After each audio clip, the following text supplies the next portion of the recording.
Hello, good morning mga mami, mama, inay, nanay, lola. Ito ngayon ang aming pananghalian. Binagoongang baboy with matching kangkong. Pinaka side dish niya.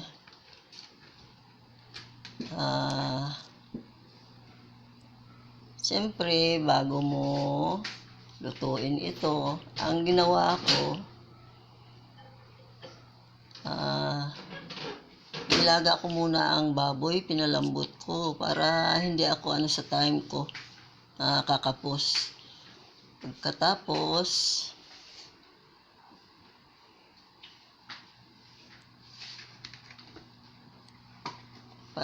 Pagkatapos laga ng baboy, malambot na. Siyempre, konting sabaw natira. Ginisa ko muna yung bagoong. Parang adobo style.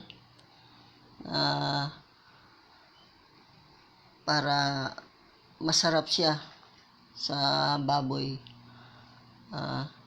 Ang ginawa ko, ginisa ko siya sa bawang, sibuyas, tapos suka, konting suka, tapos paminta, laurel,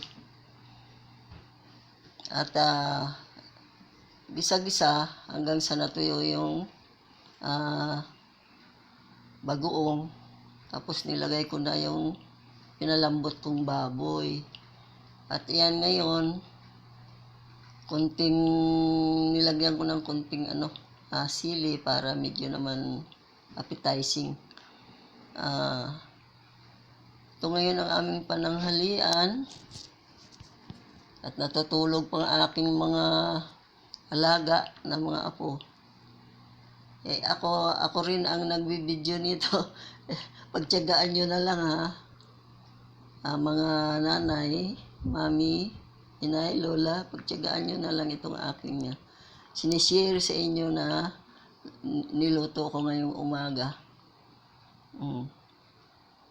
Papasalamat ako sa inyo sa marami ng watcher ngayon nanonood sila, marami na akong subscriber. Salamat sa inyo panonood.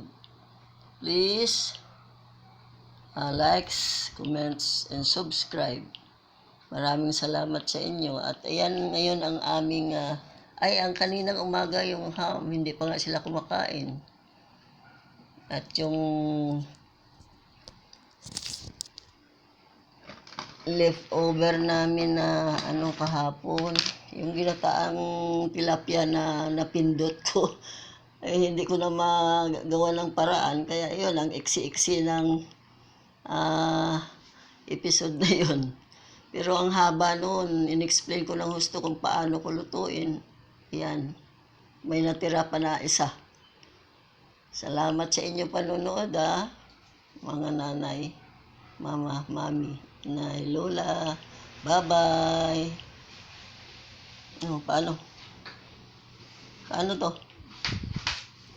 Pipindot yung lagi gitna.